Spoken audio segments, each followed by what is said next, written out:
7ನೇ ಅಧ್ಯಾಯದ 16ನೇ ಶ್ಲೋಕ. ಚತುರ್ವಿಧಾ ಭಜಂತೆ ಮಾಂ ಜನಾ ಸುಕೃತಿನೋರ್ಜುನ ಆರ್ತೋ ಜಿಜ್ಞಾಸುರರ್ಥಾರ್ಥಿ ಜ್ಞಾನಿ ಚ ಭರತ ಋಷಭ. ಅರ್ಜುನನಿಗೆ ಕೃಷ್ಣ ಸಂಬೋಧನೆ ಮಾಡ್ತಾ ಇದ್ದಾನೆ. ಭರತ ಋಷಭ ಅಂದ್ರೆ ಇದಕ್ಕೆ ಹಿಂದೆ ಅರ್ಥ ಹೇಳಿದ್ದೀನಿ. ಜ್ಞಾನಿಗಳಲ್ಲಿ ಶ್ರೇಷ್ಠ, ಭರತ ವಂಶದ ಶ್ರೇಷ್ಠ ಅಂತ ಒಂದು ಅರ್ಥ, ಅಥವಾ ಜ್ಞಾನಿ ಶ್ರೇಷ್ಠನಾದಂತಹ ಭೀಮ, ಅಂತಹ ಭೀಮನನ್ನೇ ಅಣ್ಣನನ್ನಾಗಿ ಪಡೆದವನು ಅನ್ನೋ ಅರ್ಥನೂ ಕೂಡ ಇದೆ. ಭಗವಂತನನ್ನ ಹೀಗೆ ನರಾಧಮರು, ದುಷ್ಕೃತಿಗಳು, ಮೂಢರು ಭಗವಂತನನ್ನ ಆಶ್ರಯಿಸೋದಿಲ್ಲ. ಹಾಗಾದ್ರೆ ಯಾರು ದೇವರನ್ನ ಆಶ್ರಯಿಸ್ತಾರೆ ಅಂತ ಹೇಳಿದ್ರೆ ಸುಕೃತಿನಃ ದುಷ್ಕೃತಿನಃ ನ ಪ್ರಪದ್ಯಂತೆ. ದುಷ್ಕೃತಿಗಳು, ಪಾಪಶೀಲರು, ಪಾಪಸ್ವಭಾವದವರು ಭಗವಂತನನ್ನ ಆಶ್ರಯಿಸೋದಿಲ್ಲ. ಮತ್ತಾರು ದೇವರನ್ನ ಆಶ್ರಯಿಸ್ತಾರೆ ಅಂದ್ರೆ ಸುಕೃತಿನಃ. ಈ ಶ್ಲೋಕದಲ್ಲಿ ಸುಕೃತಿಗಳು. ಸುಕೃತಿಗಳು ಅಂದ್ರೆ ಸು ಅಂದ್ರೆ ಪುಣ್ಯ. ಪುಣ್ಯವನ್ನ ಸುಕೃತಿ ಶಬ್ದಕ್ಕೆ ಪುಣ್ಯ ಅಂತ ಅರ್ಥ. ಯಾರು ಪುಣ್ಯವನ್ನ ತಮ್ಮ ಜೊತೆಯಲ್ಲಿ ಇಟ್ಕೊಂಡಿರುತ್ತಾರೋ ಅವರು ಭಗವಂತನನ್ನ ಆಶ್ರಯಿಸ್ತಾರೆ. ಅಂದ್ರೆ ಹುಟ್ಟತಾನೆ ಪುಣ್ಯ ನಮ್ಮ ಜೊತೆಲಿ ಇರತ್ತ ಅಂದ್ರೆ ಹೌದು, ಪೂರ್ವ ಜನ್ಮದ ಪುಣ್ಯ ಜೊತೆಗೆ ಇರತ್ತೆ. ಯಾವತ್ತು ಕೂಡ ನಾವು ಸಂಪಾದಿಸಿರ್ತಕ್ಕಂಥ ಪುಣ್ಯ, ನಾವು ಸಂಪಾದನೆ ಮಾಡಿರ್ತಕ್ಕಂಥ ಪಾಪ, ಅದು ವೇಸ್ಟ್ ಅಂತಿಲ್ಲ. ಪಾಪಕ್ಕನುಗುಣವಾಗಿ ಶಿಕ್ಷೆ ಅನುಭವಿಸ್ಲೇಬೇಕು, ಪುಣ್ಯಕ್ಕನುಗುಣವಾಗಿ ಸುಖವನ್ನ ಪಡ್ಲೇಬೇಕು. ಹಾಗಾಗಿ ಪೂರ್ವ ಜನ್ಮದ ಪುಣ್ಯ ಎಂಬುದು ನಮ್ಮ ಜೊತೆಯಲ್ಲಿದ್ರೆ ನಮಗೆ ಈ ರೀತಿಯಾಗಿ ದೇವರಿಂದ ದೂರವಾಗ್ತಕ್ಕಂಥದ್ದು, ಅಥವಾ ಮಾಡಬಾರದ ಕೆಲಸವನ್ನು ಮಾಡತಕ್ಕಂಥದ್ದು, ಮಾಡಬಾರದ ಆಲೋಚನೆ ಮಾಡುವಂಥದ್ದು, ಇಂಥದ್ದೆಲ್ಲ ಒಂದು ಕೆಟ್ಟತನ ನಮ್ಮಲ್ಲಿ ಬರೋದೇ ಇಲ್ಲ. ನಮ್ಮ ಜೊತೆಯಲ್ಲೇ ಕೆಟ್ಟವರಿದ್ರು ಕೂಡ ನಮ್ಮಲ್ಲಿ ಕೆಟ್ಟತನ ಬರೋದಿಲ್ಲ. ಯಾಕೆ? ನಮ್ಮ ಪುಣ್ಯ ಅನ್ನೋದು ನಮ್ಮನ್ನು ರಕ್ಷಣೆ ಮಾಡತ್ತೆ. ಅದನ್ನು ಕೃಷ್ಣ ಸುಕೃತಿನ ಅಂದ್ರೆ ಪುಣ್ಯಶೀಲರು. ಆ ಪೂರ್ವ ಜನ್ಮದ ಪುಣ್ಯವನ್ನ ತಮ್ಮ ಜೊತೆಯಲ್ಲಿ ಹೊತ್ತು ಇರುವವರು ಮತ್ತು ಈ ಜನ್ಮದಲ್ಲೂ ನಿರಂತರವಾಗಿ ಪುಣ್ಯ ಸಂಪಾದನೆ ಮಾಡ್ತಾ ಹೋಗ್ತಕ್ಕಂಥವ್ರು. ಯಾರಿಗೂ ಕೇಡನ್ನ ಬಯಸದೇನೆ ಒಂದು ಒಳ್ಳೆಯ ವ್ಯಕ್ತಿತ್ವ, ಒಳ್ಳೆ ಮಾತು, ಒಳ್ಳೆಯ ಕೃತಿಗಳನ್ನ ಮಾಡ್ಕೊಂಡು ಯಾರು ಇರ್ತಾರೋ ಅವರು ಸುಕೃತಿಗಳು. ಅಂತಹ ಸುಕೃತಿಗಳು ಮಾಂ ಭಜಂತೆ, ನನ್ನನ್ನ ಸೇವನೆ ಮಾಡ್ತಾರೆ. ಆದ್ರೆ ಇಲ್ಲೊಂದು 4 ಪ್ರಕಾರ ಇದೆ, ಒಂದೇ ತರದಲ್ಲ. ದೇವರನ್ನ ಸೇವನೆ ಮಾಡ್ತಾರೆ ಅಂದ್ರೆ, ದೇವರ ಭಕ್ತಿ ಮಾಡ್ತಾರೆ ಅಂದ್ರೆ ಅಲ್ಲಿ 4 ಕ್ಯಾಟಗರಿಗಳಿದ್ದಾವೆ. ಚತುರ್ವಿಧಾಹ ಮಾಂ ಭಜಂತೆ, 4 ರೀತಿಯಾಗಿರತಕ್ಕಂಥ ವ್ಯಕ್ತಿಗಳು, ಅದು ಗಂಡಿರ್ಬೋದು ಹೆಣ್ಣಿರ್ಬೋದು, ಒಟ್ಟು 4 ರೀತಿಯಾಗಿರತಕ್ಕಂಥ ವ್ಯಕ್ತಿಗಳು ನನ್ನನ್ನ ಆರಾಧನೆ ಮಾಡ್ತಾರೆ. ಅದು ಯಾರ್ಯಾರು? ಆರ್ತಃ, ಜಿಜ್ಞಾಸು, ಅರ್ಥಾರ್ಥಿ, ಜ್ಞಾನಿ. 4 ಒಂದಕ್ಕಿಂತ ಒಂದು ಉತ್ತಮ. ಇಲ್ಲಿ ಮೊದಲನೇದು ಅತ್ಯಂತ ಕೆಳಮಟ್ಟ, ಫೋರ್ತ್ ಮೊದಲು, ಥರ್ಡ್, ಸೆಕೆಂಡ್, ಫಸ್ಟ್ ಅಂದ್ರೆ ಅತ್ಯಂತ ಉತ್ತಮ ಜ್ಞಾನಿ. ಮೊದಲನೇ ಅವನು ಆರ್ತಿ, ಅವನು ಸಾಮಾನ್ಯವನು. ಆರ್ತಿ ಅಂದ್ರೆ ಅರ್ಥ ಏನು? ಆರ್ತ ವಿಷಣ್ಣ ಶಿಥಿಲಾಶ್ಚ ಭೀತಾ ಘೋರೇಶು ಚೌವ್ಯಾಧಿಷು ವರ್ತಮಾನಾಹ. ವಿಷ್ಣು ಸಹಸ್ರನಾಮದಲ್ಲಿ ಹೇಳ್ತೀವಿ. ಆರ್ತ ಅಂದ್ರೆ ಕಷ್ಟದಲ್ಲಿರೋನು ಅಂತ ಅರ್ಥ. ಯಾವತ್ತೂ ಅಷ್ಟೇ ಮನುಷ್ಯನಿಗೆ ಸಂಕಟ ಬಂದಾಗ ವೆಂಕಟರಮಣ ಅಂತ, ಕಷ್ಟ ಬಂದಾಗ ದೇವ್ರ ನೆನಪಾಗೋದು ಜಾಸ್ತಿ. ಹಾಗಾಗಿ ಯಾರಿಗೆ ಕಷ್ಟ ಬರುತ್ತೋ ಅವ್ರು ಬೇಗ ಭಗವಂತನ ಹತ್ರ ಓಡಿ ಹೋಗ್ತಾರೆ. ಹೀಗೆ ಆರ್ತಃ, ಕಷ್ಟದಲ್ಲಿ ಇರತಕ್ಕಂಥ ವ್ಯಕ್ತಿ. ಇನ್ನು ಎರಡನೇದು ಜಿಜ್ಞಾಸು, ಜ್ಞಾತುಂ ಇಚ್ಛುಹು ಜಿಜ್ಞಾಸು, ದೇವರ ಬಗ್ಗೆ ತಿಳಿಬೇಕು, ನಿರಂತರವಾಗಿ ಕುತೂಹಲ. ಇಡೀ ಜಗತ್ತನ್ನ ನಿರ್ಮಾಣ ಮಾಡಿದವನು ಭಗವಂತ ಅಂತೆಲ್ಲ ಹೇಳ್ತಾರೆ. ಹಾಗಾದ್ರೆ ಭಗವಂತ ಅಂದ್ರೆ ಯಾರು, ಅವನು ಹೇಗಿದ್ದಾನೆ, ಅವನ ಶಕ್ತಿ ಏನು, ಈ ತರ ಎಲ್ಲ ದೇವರ ಬಗ್ಗೆ ತಿಳಿಬೇಕು ಅಂತ ಇಚ್ಛೆ. ಆ ಇಚ್ಛೆಯಿಂದಾಗಿ ಏನ್ ಮಾಡ್ತಾರೆ? ಭಗವಂತನಲ್ಲಿ ಹೊರಿಂದಿ ಆ ಭಗವಂತನ ಬಗ್ಗೆ ನಿರಂತರವಾಗಿ ತಿಳಿತಾ ಹೋಗ್ತಾರೆ. ಭಗವಂತನನ್ನ ತಿಳಿಯುವ ಪ್ರಯತ್ನದಲ್ಲಿ ಭಗವಂತನ ಸೇವೆ ಮಾಡ್ತಾರೆ, ಭಗವಂತನ ನಾಮಸ್ಮರಣೆ ಮಾಡ್ತಾರೆ, ಭಗವಂತನಲ್ಲಿ ಭಕ್ತಿ ಮಾಡ್ತಾರೆ, ಭಗವಂತನನ್ನು ಉದ್ದೇಶಿಸಿಕೊಂಡು ಯಜ್ಞಯಾಗಾದಿಗಳನ್ನ ಮಾಡ್ತಾರೆ. ಹೀಗೆಲ್ಲ ಜಿಜ್ಞಾಸುಗಳು. ಇವ್ರು ಇನ್ನೂ ಮೇಲಿನ ಹಂತ. ಕಷ್ಟದವನು ಏನಕ್ಕೆ ದೇವರನ್ನ ಮೊರೆ ಹೊಂತಾನೆ? ಅಲ್ಲೊಂದು ಸ್ವಾರ್ಥ ಇದೆ.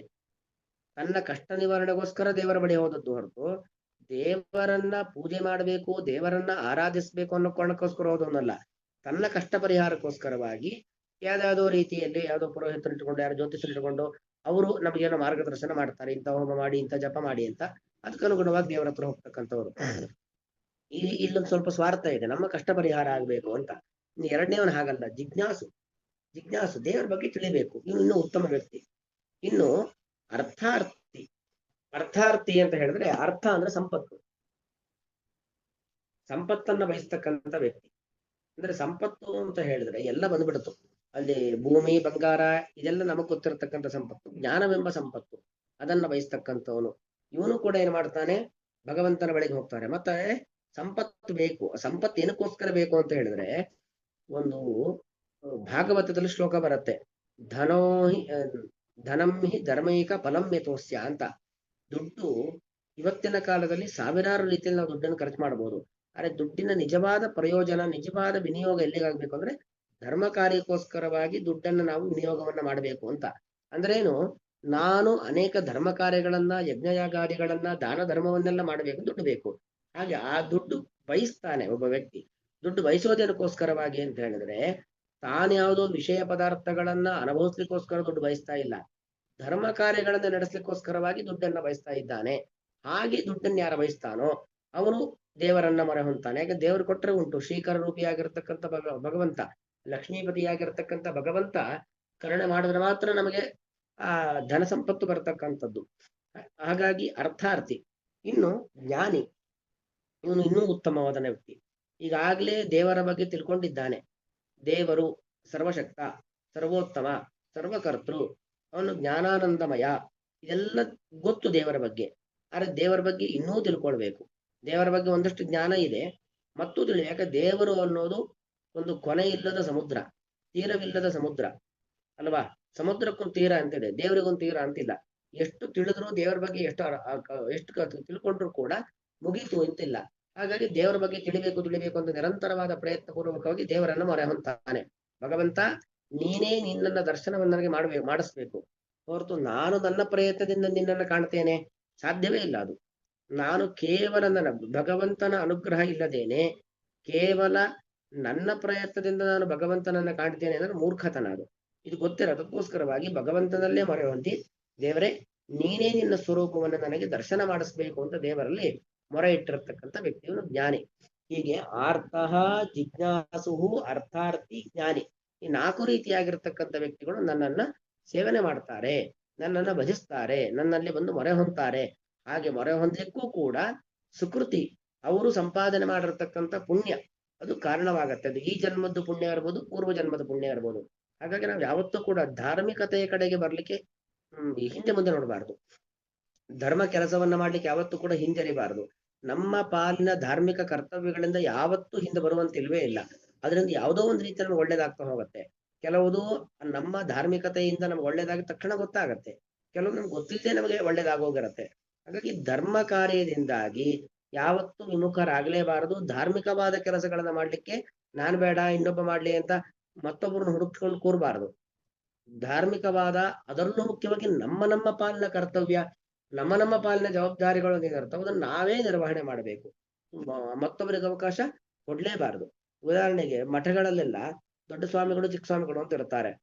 2ನೇ ಪಟ್ಟ ಚಿಕ್ಕ ಸ್ವಾಮಿಗಳಿದ್ದಾರೆ ಅಂತ ದೊಡ್ಡ ಸ್ವಾಮಿಗಳು ತಾವು ಮಾಡ್ತಕ್ಕಂಥ ಜಪತಪಾದಿ ಅನುಷ್ಠಾನವನ್ನ ಅಥವಾ ಪಟ್ಟದ ದೇವರ ಪೂಜೆಯನ್ನು ಬಿಡ್ತಾರ? ಇಲ್ಲ. ಚಿಕ್ಕವರಿದ್ರು ಕೂಡ ಅವರ ಪಾಲಿನ ಕರ್ತವ್ಯ ಏನ್ ಪೂಜೆ ಆದ್ರೆ ಆಯ್ತಲ್ವಾ.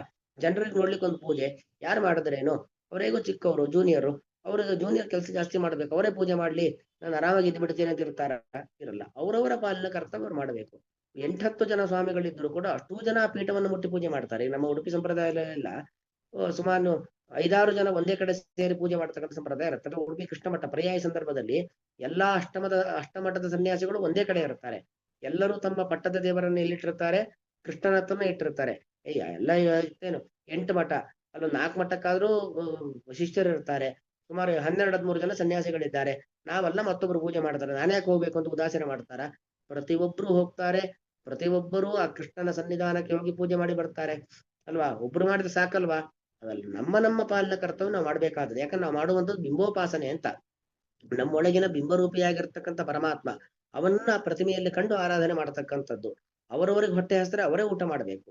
1000 ಜನ ಊಟ ಮಾಡ್ತಾರೆ, ನಾನು ಊಟ ಮಾಡಿ ಏನಾಗ್ಬೇಕಾಗಿದೆ ಅಂತ ನಾನ್ ರೂಮಲ್ಲಿ ನನ್ನ ಮನೆಯಲ್ಲಿ ನಾನು ಸುಮ್ಮನೆ ಕೂತ್ರೆ ನನಗೆ ಹೊಟ್ಟೆ ಹಸಿವೇ ಇರುತ್ತೆ ಹೊರತು ತಿಂದಂತ 1000 ಜನಕ್ಕೆ ಹೊಟ್ಟೆ ತುಂಬತ್ತೆ, ನನಗೆ ಉಪವಾಸನೆ ಇರುತ್ತೆ. ಹಾಗೆ ನಮ್ಮ ಪಾಲಿನ ಧಾರ್ಮಿಕವಾದ ಕರ್ತವ್ಯಗಳನ್ನ ನಾವೇ ಮಾಡಬೇಕು. ಅದರ ಬಗ್ಗೆ ಯಾವತ್ತು ಉದಾಸೀನ ಅಥವಾ ಸಬೂಬು ಹೇಳುವಂಥದ್ದು, ಮತ್ತೊಬ್ಬರಿಗೆ ಹಾಕುವಂಥದ್ದು, ಇದು ಯಾವುದು ಕೂಡ ಮಾಡುವಂತೆ ಇಲ್ಲ. ಹಾಗೆ ಮಾಡ್ಬೇಕಾದ್ರೂ ಕೂಡ ಒಂದು ಪುಣ್ಯ ನಮ್ಮ ಜೊತೆಗಿರ್ಬೇಕು. ಯಾಕಂದ್ರೆ ಪುಣ್ಯ ಸಂಪಾದನೆ ಮಾಡ್ತಕ್ಕಂಥ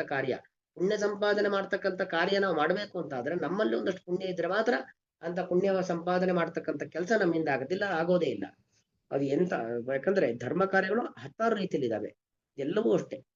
ಆ ಪುಣ್ಯವನ್ನ ಸಂಪಾದನೆ ಮಾಡ್ತಕ್ಕಂಥ ಕಾರ್ಯ ಮಾಡ್ಲಿಕ್ಕೆ ನಮಗೊಂದು ಅವಕಾಶ ಸಿಕ್ಕಿದೆ ಅಂದ್ರೆ ನಾವು ದೊಡ್ಡ ಪುಣ್ಯಾತ್ಮರು ಅಂತ ಅರ್ಥ.